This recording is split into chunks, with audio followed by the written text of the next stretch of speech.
At a family party, my son tried to stop me from entering the living room. They thought I was broken, defeated, a tired, frail woman they could walk all over.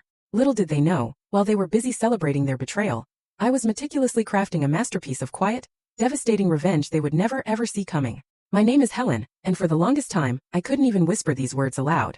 But I think it's time. This is a story about a 40-year marriage, a family I built from the ground up, and how it all came crashing down in the most unbelievable, heartbreaking way. George and I, we were married for 40 years. 40. That's a lifetime, isn't it? We raised two amazing kids, Brenda and Carl, and had two beautiful granddaughters, Joyce and Carol.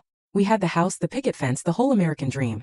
Or so I believed. After George retired from his management job and I left my part-time work at the library, we were supposed to ease into those golden years. You know? The kind you see in magazines. But life, honey, life is no magazine. For the past decade, I've been battling severe rheumatoid arthritis. Some days they were good.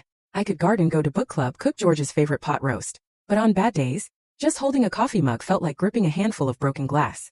The pain was a constant, unwelcome guest. It had, over time, subtly reshaped our marriage. The physical intimacy we once shared, it became a casualty. It was a quiet sadness between us, something we both knew but rarely spoke of. I thought we had an understanding, a partnership that ran deeper than that. I truly believed he, of all people, understood my struggle. George was still healthy, thank God. Vibrant. Full of energy. Tennis twice a week, Friday night poker with his buddies. Always tinkering in the garage. I was happy for him. Genuinely. I never wanted my condition to hold him back. But lately, a new kind of distance had crept in. It wasn't just the separate hobbies. It was something in his eyes. He seemed restless.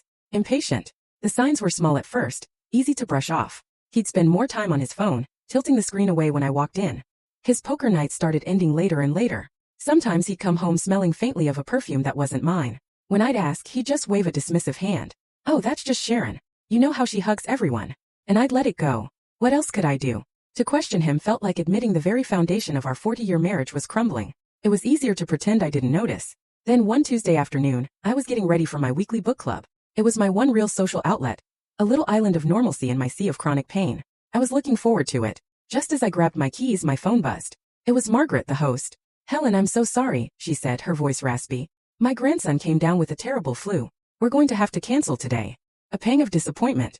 Oh, of course. Don't you worry. I hope he feels better soon. We hung up and I stood in the quiet hallway, the silence of the empty house pressing in. George thought I'd be gone for at least another 3 hours. A little idea popped into my head. A nice quiet afternoon. Maybe I'd surprise him. I could pick up some steaks, the good ribeyes he loved, and we could have a nice dinner, just the two of us. Full story on the channel. Link below. Click now and watch what happened next.